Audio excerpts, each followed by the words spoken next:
आप देख रहे हैं प्राइम टीवी, सच साहस सरोकार।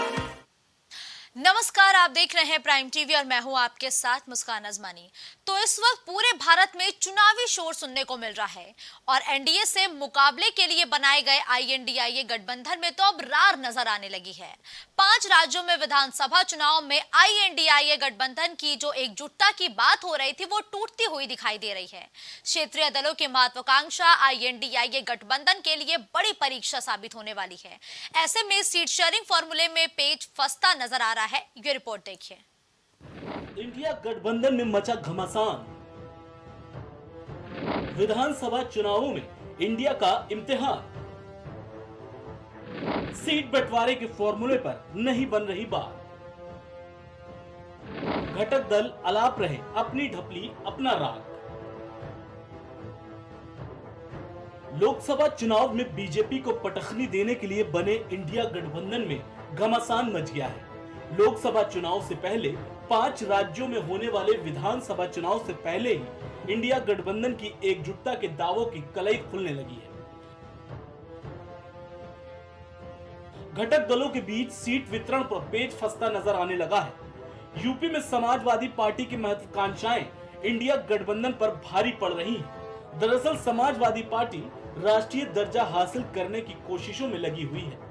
इसके लिए यूपी के बाहर विधानसभा चुनावों में उम्मीदवार उतारना उसकी मजबूरी बन गई है। यही वजह है कि सपा उत्तर प्रदेश से बाहर मध्य प्रदेश, राजस्थान और छत्तीसगढ़ विधानसभा चुनाव लड़ने का पूरा मन बना चुकी है।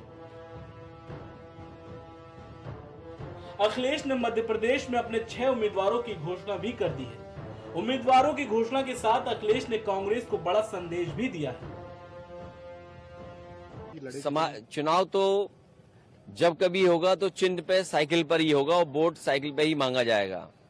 जो इंडिया गठबंधन है, हम इस कार्यक्रमों के साथ साथ अपना एसेस भी कर रहे हैं कि आखिरकार हमारी पार्टी कहां मजबूती से लड़ेगी और मजबूती से लड़ने के लिए अपनी पार्टी के कार्यकर्ता, नेताओं, संगठन से भी बात करने आया हूं और उनकी राय लेकर के आने वाले समय में इंडिया गठबंधन में किस तरीके से आगे बढ़ें उस पर भी विचार करेंगे। सर, एमपी चुनाव में इंडिया गठबंधन से अलग राह पकड़कर सपा ने वहां चुनावी तैयारियां भी तेज कर दी है। एमपी के विधानसभा चुनाव में एसपी पूरी दमदारी से ताल ठोकने जा रही है।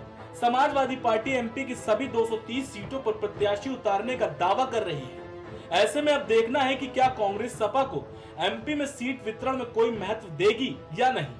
आम चुनाव के लिए बना इंडिया गठबंधन क्या विधानसभा चुनाव के लिए भी काम करेगा? इस सवाल को लेकर ऊहापोह की स्थिति बनी हुई है।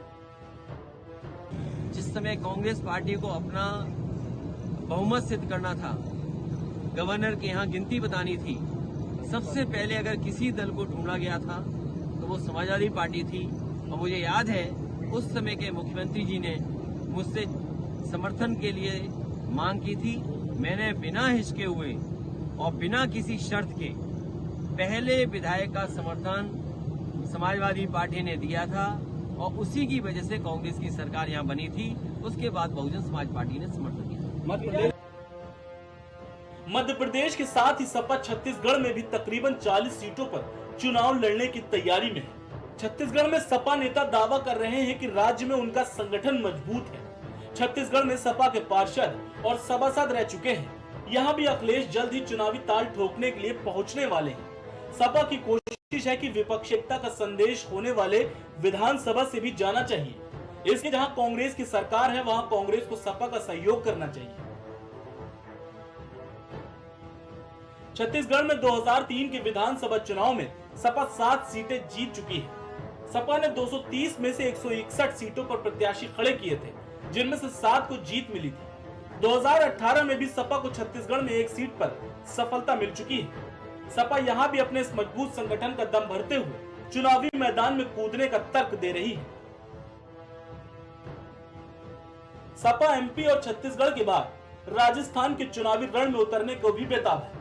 माना जा रहा है कि राजस्थान में सपा अपने संगठन को विस्तार देने के लिए कुछ सीटों पर चुनाव लड़ सकती है। यहाँ के अलवर और कुछ अन्य सीटों पर पिछड़ा वर्ग वोटर की संख्या ठीक ठाक है। खास तौर पर यादव वोटर भी अलवर में भारी तादाद में है। ऐसे में सपा राष्ट्रीय पार्टी के दर्जे की चाह में यहाँ भी अपने उम्मीदवार उतारना चाह रही है। अब देखना यह है कि कांग्रेस इन तीनों राज्यों में सपा की महत्वाकांक्षाओं को कितना तरजीह देती है, क्योंकि कांग्रेस का मानना है कि मध्य प्रदेश, राजस्थान और छत्तीसगढ़ में सपा का कोई जनाधार नहीं है। कांग्रेस का मानना है कि सपा गुजरात और कर्नाटक में भी चुनाव लड़ी थी, जहां महज 200-300 वोटों में ही सिमट गई थी। कांग्रेस ये इशारा भी कर रही है कि जहां सपा का जनाधार नहीं है, वहां कांग्रेस कोई दबाव नहीं मानेगी। इंडिया गठबंधन में सीटों के बंटवारे को लेकर घटक दल अपनी ढपली, अपना राग अलाप रही है। इसके अलावा भी इस गठबंधन के नेताओं में काफी मतभेद हैं। ये मतभेद घोसी विधानसभा उपचुनाव के बाद से देखने को मिल रहे हैं। घोसी उपचुनाव के परिणाम के बाद प्रदेश कांग्रेस अध्यक्ष अजय राय ने सपा पर बड़ा आरोप लगाया था। उन्होंने कहा था कि घोसी में कांग्रेस ने सपा उम्मीदवार को समर्थन दिया, जिसकी वजह से उनकी जीत हुई। लेकिन उत्तराखंड के बागेश्वर में सपा ने उम्मीदवार उतारकर कांग्रेस उम्मीदवार को हराने का काम किया है। अजय राय के बयान पर सपा ने भी पलटवार किया। सपा ने कहा कि अब उलाहना देने का कोई मतलब नहीं है। कांग्रेस के किसी नेता ने अखिलेश यादव से बात नहीं की थी, जबकि घोसी में सपा ने कांग्रेस से समर्थन मांगा था। सियासी रणनीतिकारों का मानना है कि कांग्रेस सपा को केवल यूपी में एक क्षेत्रीय पार्टी के तौर में देखती है, लेकिन सपा भी अपने संगठन का राष्ट्रीय फलक पर विस्तार करना चाहती है। अखिलेश यादव अपनी महत्वाकांक्षा छिपाना नहीं चाहते। वो अपनी पार्टी को यूपी के सीमा के बाहर भी स्थापित करना चाहते हैं। जहां उनकी पार्टी की उपस्थिति मुलायम सिंह के जमाने से रह चुकी है, वहां पर अपनी पार्टी की मजबूती चाहते हैं। वहीं कांग्रेस सपा की इस महत्वाकांक्षा को पचा नहीं पा रही, क्योंकि कांग्रेस को लगता है कि अगर हर राज्य में वो क्षेत्रीय पार्टियों के लिए सीट छोड़ती रही, तो वो अपने दम पर सरकार बनाने का दावा कैसे पेश कर सकेगी। क्षेत्रीय पार्टियों पर कांग्रेस का ज्यादा विश्वास नहीं है, क्योंकि जेडीएस, शिवसेना और जेडीयू का इधर उधर जाने की चर्चा हमेशा बनी रहती है। इन तमाम हालात में कांग्रेस के अंदर ये बहुत तेजी से विचार चल रहा है कि 2024 में अगर कोई कदम उसे उठाना है तो वो अपने दम पर।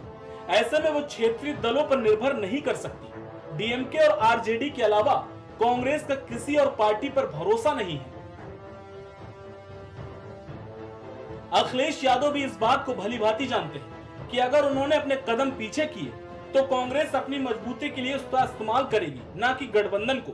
दूसरी वजह यह भी है कि अखिलेश पीछे इसलिए नहीं हट सकते क्योंकि अगर वो ये नहीं करेंगे तो यूपी में इनकी सीटें घट जाएंगी। माना जा रहा है कि अखिलेश 4 राज्यों में समझौता न होने की दशा में यूपी उनके लिए छोड़ने की बात कहेंगे, वरना इन जगहों पर भी चुनाव लड़ेंगे। सिर्फ सपा ही नहीं, आम आदमी पार्टी के साथ भी कांग्रेस के रिश्ते तल्ख दिख रहे हैं। पंजाब में आप सरकार और मुख्य विपक्षी दल कांग्रेस के बीच तल्ख बयानी का दौर जारी है। वहां भी सीट बंटवारे को लेकर गुत्थम गुत्थी जारी है। ये स्थिति अगर बनी रही तो इंडिया गठबंधन की एकता उलझन में पड़ जाएगी। अब देखना यह है कि इंडिया गठबंधन की एकता को बरकरार रखने के लिए क्या फैसला लेती है। Bureau report, prime TV.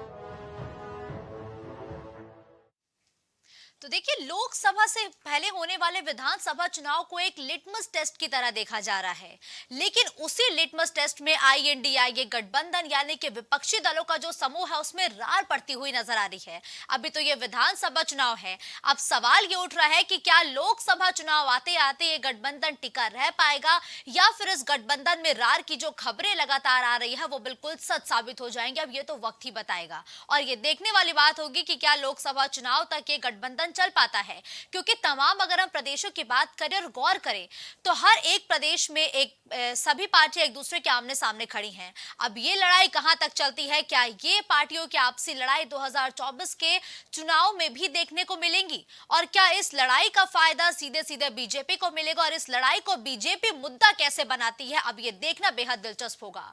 खबरों का सिलसिला यूं ही जारी रहेगा। देश और दुनिया की तमाम बड़ी खबरों के लिए आप देखते रहिए प्राइम टीवी। कुछ भाव पुष्प।